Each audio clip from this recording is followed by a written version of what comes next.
Dzisiaj zamykamy pewien etap tego eksperymentu.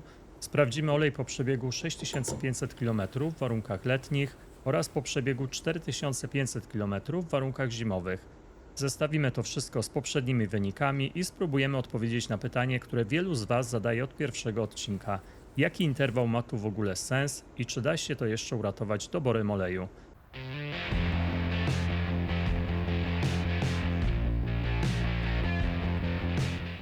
Witajcie w kolejnym odcinku na kanale R2D.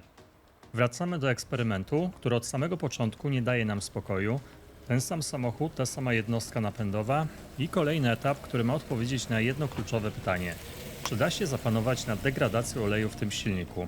Bohater bez zmian, Suzuki Vitara 1.4 hybryda K14D, napęd All Grip, natomiast zmienia się kontekst, bo wchodzimy już w czwarty i piąty etap tego samego eksperymentu. A to oznacza, że mamy ciekawą sytuację, pełną ciągłość danych i możliwość obserwacji trendu, a nie jednorazowego przypadku. I teraz najważniejsze, jeśli oglądaliście poprzednie odcinki, to wiecie, że było ostro. Spadki lepkości rzędu 30%, sygnały rozcieńczenia paliwem, pogarszająca się kondycja oleju mimo skracania interwałów. W trzecim etapie zeszliśmy już do 2000 km i nawet to nie rozwiązało problemu. Dlatego dzisiaj wchodzimy w dwa kolejne etapy, żeby sprawdzić, co się stanie, gdy do silnika zostanie zalany inny olej niż te, które były do tej pory. Dodatkowo pojawia się zróżnicowanie pod kątem warunków eksploatacji, lato kontra zima, inne przebiegi, inne obciążenia. I tu ponownie pojawia się pytanie, które jest sednem wszystkich testów, które realizujemy na tym kanale. Czy problem leży w oleju, czy w samym silniku? Bo jeśli okaże się, że niezależnie od lepkości producenta i przebiegu sytuacja wygląda podobnie, to wchodzimy na zupełnie inny poziom wniosków. Dzisiaj zamykamy pewien etap tego eksperymentu. Sprawdzimy olej po przebiegu 6500 km w warunkach letnich oraz po przebiegu 4500 km w warunkach zimowych. Zestawimy to wszystko z poprzednimi wynikami i spróbujemy odpowiedzieć na pytanie, które wielu z Was zadaje od pierwszego odcinka. Jaki interwał ma tu w ogóle sens i czy da się to jeszcze uratować doborem oleju? Zapraszam do wspólnego eksperymentowania. Przechodzimy teraz do tej części odcinka, w której prezentuję podstawowe informacje o samochodzie, użytkowniku, zastosowanym oleju oraz sposobie jego eksploatacji. Na ekranie macie pełną tabelę, widać tam szczegóły dotyczące samego auta, czyli jego markę, model, parametry silnika, rodzaj wtrysku, czy obecność filtra cząstek stałych i ogólny przebieg.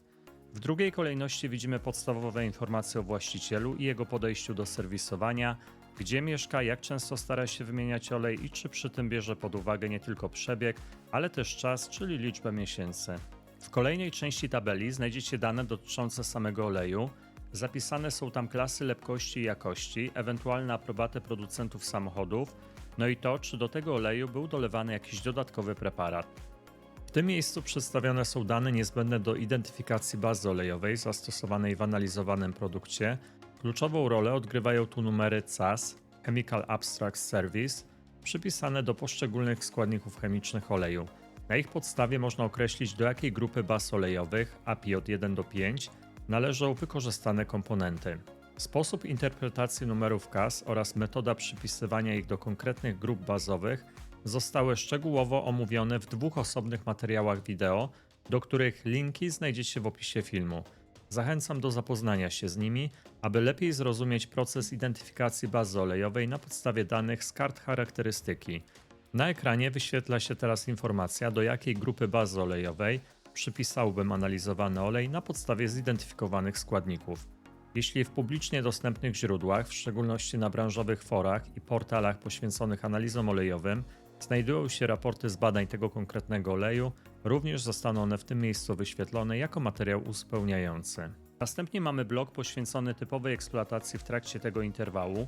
Widzimy tam m.in. ile procent jazdy przypadało na miasto, jakie odcinki dominowały, czy to były raczej krótkie, kilkukilometrowe dojazdy, czy dłuższe trasy, oraz ile w sumie przejechał ten olej, ile miesięcy spędził w silniku i czy przed wymianą była robiona jakaś płukanka. No i na końcu dla porządku pokazuję też fragment książki serwisowej albo instrukcji, żeby zobaczyć, jakie są ogólne wytyczne producenta dotyczące oleju silnikowego w tym samochodzie.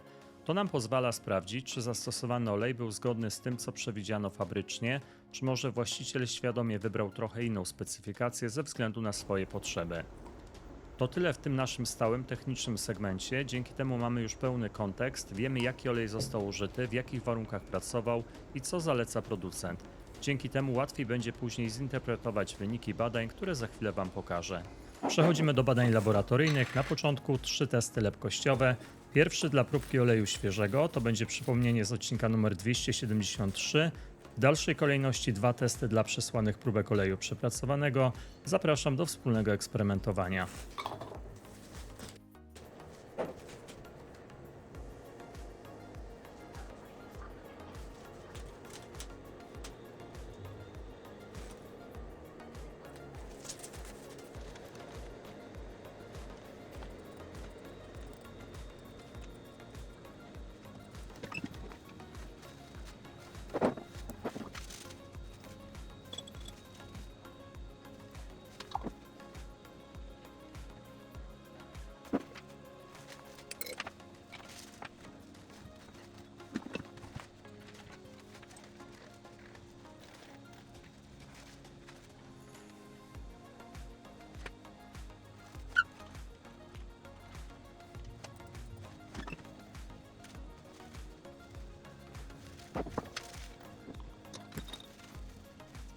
Lepkość dla oleju świeżego Shell 5W30 była następująca: 59,3 w 40 stopniach oraz 11,5 w 100 stopniach. Wskaźnik lepkości wynosił 192.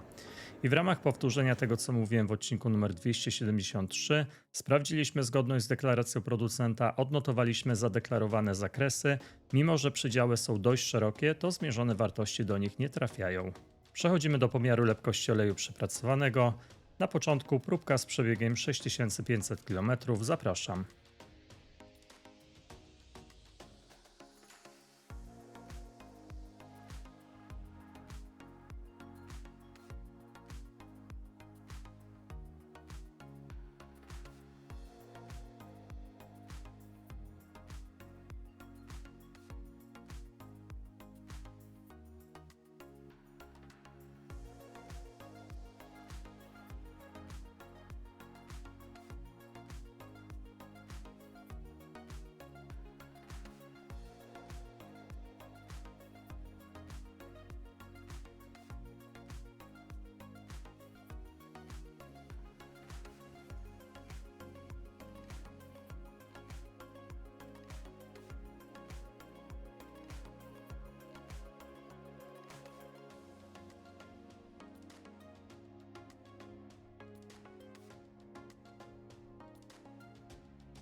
Lepkość dla oleju przepracowanego jest następująca: 43,3 w 40 stopniach oraz 9,2 w 100 stopniach. Wskaźnik lepkości wynosi 202.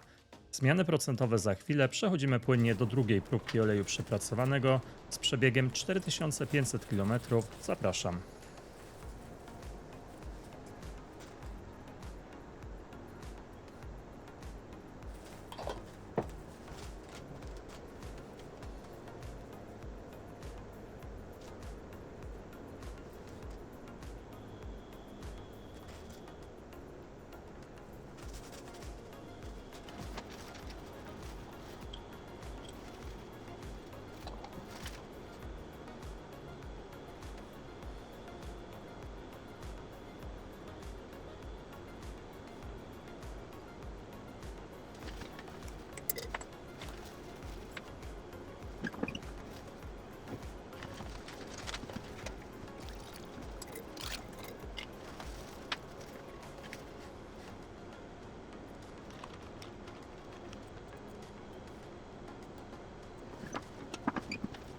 Lepkość dla drugiej próbki jest następująca: 54,6 w 40 stopniach oraz 10,6 w 100 stopniach. Wskaźnik lepkości wynosi 188. I teraz liczymy zmiany procentowe. Tutaj mamy bardzo ciekawą, a wręcz zaskakującą sytuację. W 4 pierwszych przypadkach, niezależnie od zastosowanego oleju, widzimy bardzo powtarzalny schemat. Spadki lepkości są duże, rzędu około 26 do 35% w temperaturze 40 stopni Celsjusza oraz 17 do 26% w temperaturze 100 stopni Celsjusza.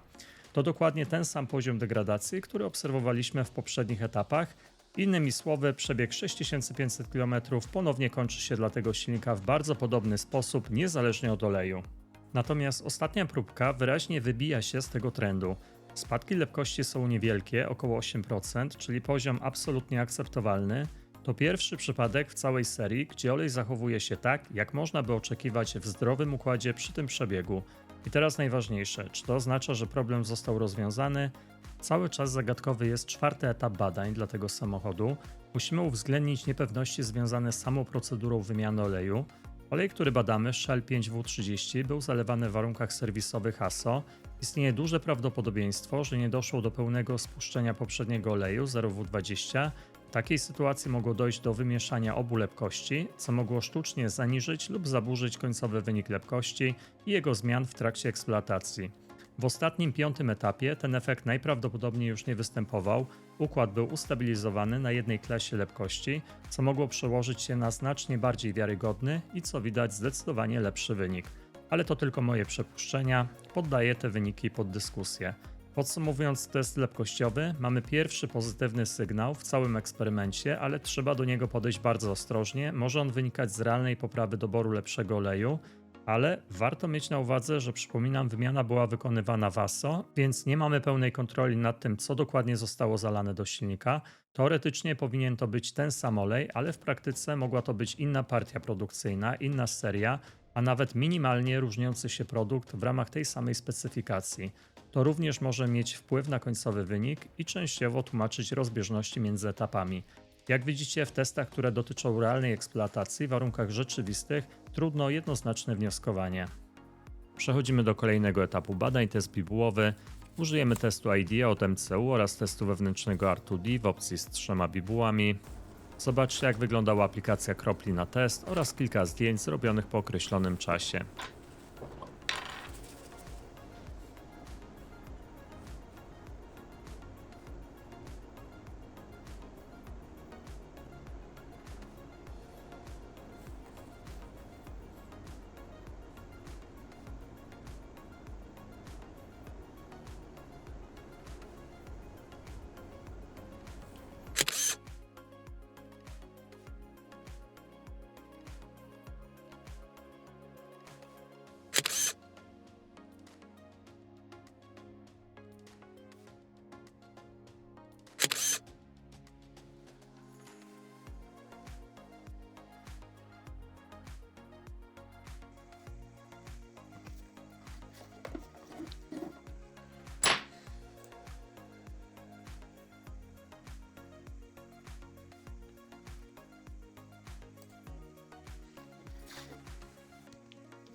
Przeglądamy raport, najpierw dla próbki z przebiegiem 6500 km, noty 5, 4, 4, 3, komentarz wysoka ilość pozostałości spalania, stan oleju jest pogorszony względem przebiegu. Teraz drugi raport, noty 4, 3, 3, 5, komentarz pozostałości spalania są zbyt wysokie, natomiast stan oleju oceniany jest jako dobry. Co ciekawe, w 3 pierwszych wymiarach test IDEA odnotowuje lepsze wyniki dla próbki z przebiegiem 4500 km, natomiast dla paliwa sygnalizuje wyższą notę. Zobaczmy teraz, jakie wyniki otrzymano w oparciu o testy R2D. Wyniki w opcji porównawczej. Wyniki dla pierwszej bibuły. Zauważalnie lepszy wynik dla próbki z przebiegiem 4500 km. Wyniki dla drugiej bibuły. Zanieczyszczeń, czyli środek plamy, powiedziałbym, że trochę więcej dla próbki z przebiegiem 4500 km. Dodatkowo charakterystyczna przezroczysta zewnętrzna aureola, która nie występuje przy plamie numer 1. Z kolei próbka numer 1 z przebiegiem 6500 km ma poszarpania na strefie rozpraszania. Wyniki dla trzeciej bibuły. Niebieska poświata, bardzo ładnie widoczna, zauważalnie mocniejszy odcień dla próbki z niższym przebiegiem, co może hipotetycznie sugerować wyższą zawartość dodatków.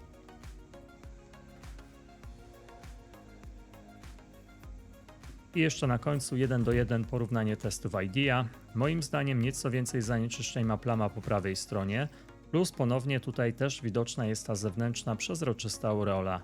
Po teście bibułowym powiedziałbym, że więcej paliwa będzie w próbce zimowej, natomiast w teście lepkościowym wyszło dokładnie na odwrót. Przechodzimy do podczerwieni, rejestrujemy widma, przyglądamy się otrzymanym wynikom, porównujemy widmo oleju świeżego z widmem dla oleju przepracowanego. W podczerwieni najpierw porównanie widm wyłącznie dla dwóch próbek oleju przepracowanego. Widać, że olej z przebiegiem 6500 km ma wyższy stopień przepracowania, ale nie w każdym miejscu, o tym zaraz trochę więcej. Generujemy widma różnicowe, żeby sprawdzić, w jakim stopniu olej zdegradował z punktu widzenia zmian parametrów chemicznych. Dodatkowo dorzucamy widma różnicowe z poprzednich etapów i próbujemy odnotować różnice i podobieństwa. Po czerwieni warto podkreślić, że próbka numer 4 wyróżnia się wysokim poziomem zanieczyszczeń oraz silnymi sygnałami degradacyjnymi, szczególnie w obszarze związanym z paliwem i produktami spalania. Ten wynik może nie wynikać wyłącznie z bieżącej eksploatacji. Realnym czynnikiem jest również możliwe dziedziczenie zanieczyszczeń po poprzednim etapie, czyli pozostałości oleju 0W20, o czym już wcześniej wspominałem. W praktyce oznacza to, że wynik tej próbki może być częściowo zaburzony przez mieszanie się olejów i nie w pełni oddaje czystą charakterystykę samego 5W30. W piątym etapie sytuacja wyraźnie się uspokaja, niższe wartości zanieczyszczeń paliwem i słabsze sygnały degradacyjne, co tłumaczy dużo lepsze zachowanie lepkości. Dla próbki numer 5 zwracają uwagę podwyższone poziomy stopnia nitrooksydacji, co wskazuje na intensywniejsze procesy spalania. Może to wynikać przede wszystkim z charakteru eksploatacji, częstej pracy na niedogrzanym silniku oraz warunków zimowych, gdzie proces spalania jest mniej stabilny i generuje więcej reaktywnych związków. W efekcie, mimo lepszego zachowania lepkości, chemiczna degradacja oleju nadal jest zauważalna i wymaga monitoringu. Wartości syntetycznego miernika potwierdzają to, co widzieliśmy wcześniej w poszczególnych testach. 4 pierwsze wyniki oscylują w przedziale około 69 do 76%, czyli poziomie wskazującym na wyraźne zużycie oleju i przeciągnięty interwał. Dopiero ostatnia próbka osiąga poziom 84%, co oznacza stan dobry i spójny z niewielkimi spadkami lepkości. Pozytywny wynik ostatniej próbki pokazuje, że przy odpowiednich warunkach, krótszy interwał, stabilizacja oleju w układzie oraz odpowiednim doborze oleju możliwe jest utrzymanie tego oleju w dobrej kondycji. Na ten moment najrozsądniejszym kierunkiem jest dalszy monitoring i utrzymywanie interwału wymiany oleju w okolicach 5000 km. Dziękuję za wspólne eksperymentowanie. Z góry dziękuję za aktywność na kanale, bo jest ona bardzo ważna. Komentarz, łapka w górę, subskrypcja kanału to sygnały dla mnie, że prowadzone eksperymenty spotykają się z Waszym zaciekawieniem. Zapraszam osoby zainteresowane udziałem we wspólnym eksperymentowaniu do kontaktu mailowego. Znajdziecie go w opisie filmu. Dziękuję wszystkim patronom kanału za wsparcie inicjatywy prowadzenia eksperymentów na platformie YouTube. Wszystkich zainteresowanych zapraszam do tego grona. Do usłyszenia w następnym odcinku. Cześć!